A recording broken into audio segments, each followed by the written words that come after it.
హైదరాబాద్ నుంచి సంక్రాంతికి సొంత ఊళ్ళకి వెళ్ళే వాళ్లకు తెలంగాణ ప్రభుత్వం శుభవార్త చెప్పబోతా ఉంది. టోల్ ఛార్జీలని మాఫీ చేయాలనే ప్రపోజల్ ఒకటి కేంద్రానికి పంపింది. హైదరాబాద్ నుంచి విజయవాడ, కర్నూలు, వరంగల్, కరీంనగర్, ఆదిలాబాద్ ఇట్లా ఈ మార్గాల్లో ఉన్న హైవేలన్నిటి మీద టోల్ ఛార్జీలు రద్దు చేసి ఆ భారాన్ని రాష్ట్ర ప్రభుత్వమే చెల్లించడానికి సిద్ధమైంది.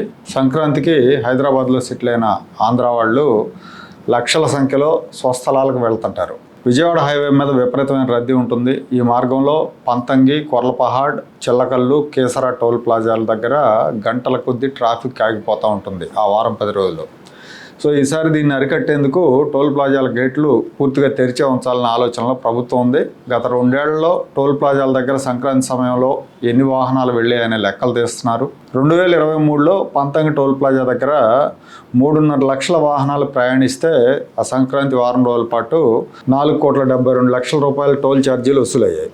2024 సంక్రాంతికి ఆ వారం రోజుల్లో 3,86,000 వాహనాలు ప్రయాణం చేస్తే 5,37 లక్షలు వసూలయ్యాయి. సో ఈ అంచనాతో ఆ డబ్బుల్ని సుమారు 6 కోట్ల రూపాయలు రాష్ట్ర ప్రభుత్వం చెల్లించే యోచనలో ఉంది. ఇలాగే అన్ని మార్గాల్లో ఎంత అయితే అయిందో అంత మొత్తం రాష్ట్ర ప్రభుత్వం చెల్లించే ఆలోచనలో ఉంది. దీనికి కేంద్రం అనుమతి కావాలి. కేంద్రం అనుమతి కోసం ప్రయత్నం చేస్తున్నట్టు తెలంగాణ రోడ్లు భవనాల శాఖ మంత్రి కోమటిరెడ్డి వెంకటరెడ్డి తెలిపారు.